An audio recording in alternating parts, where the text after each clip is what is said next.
Assalamualaikum warahmatullahi wabarakatuh. Baiklah, di sini perkenalkan, nama saya Abi Suja dari Lokal 5B, Tadris Biologi dengan NIM 1910204079. Dan di sini saya akan mempresentasikan tugas saya dari Bapak dosen pengampu, yaitu Bapak Hendra Ladirman, SSI MPD, dan untuk mata kuliahnya yaitu Biologi Konservasi. Dan di sini saya akan membahas tentang biodiversitas.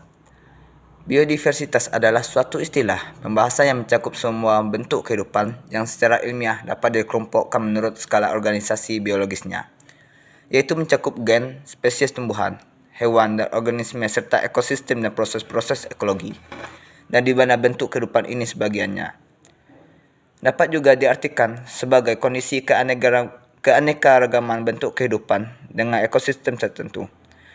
Keanekaragaman makhluk hidup terjadi karena adanya perbedaan sifat seperti ukuran bentuk, warna, fungsi organ, tempat hidup, dan lain-lain. Dan juga keanekaragaman makhluk hidup sangat penting bagi kelangsungan dalam kelestarian makhluk hidup. Untuk yang kedua yaitu elemen dasar biodiversitas. Elemen dasar biodiversitas ini dapat dibedakan menjadi 3 macam. Yang pertama, biodiversitas gen, yang kedua biodiversitas spesies, dan yang ketiga biodiversitas ekosistem. Untuk yang pertama, biodiversitas gen atau genetik.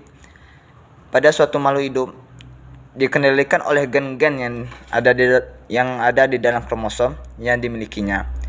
Kromosom yang didapat dari kedua induknya melalui pewarisan sifat dan lain-lain.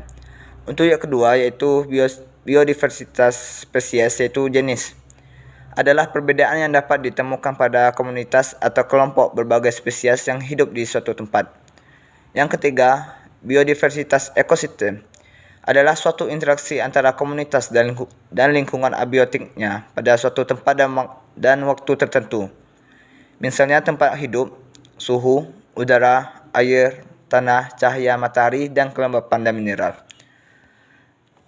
Yang ketiga yaitu pengelompokan biodiversitas.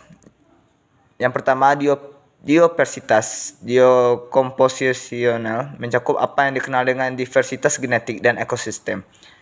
Menjaga diversitas genetik sangat penting bagi eksistensi diversitas spesies. Sedangkan menjaga diversitas spesies penting untuk menyediakan habitat yang diperlukan untuk mengonservasi berbagai spesies.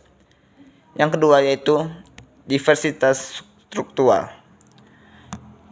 Diversitas struktural berkaitan dengan susunan spesial unit-unit fisik pada level tegakan. Diversitas struktural dapat dikarakterisasi dengan jumlah strata dalam hutan. Misalnya kanopi tumbuhan utama, subkanopi, semak, tumbuhan herbal, dan lain-lain. Pada level bentang alam, diversitas struktural dapat diukur dengan distribusi kelas-kelas umur pada suatu hutan atau susunan spesial dari ekosistem yang berbeda. Dan yang terakhir, yang ketiga yaitu diversitas fungsional, merupakan variasi dalam proses-proses ekologi seperti pendauran unsur hara atau aliran energi. Ini merupakan komponen yang paling sulit untuk diukur dan dipahami.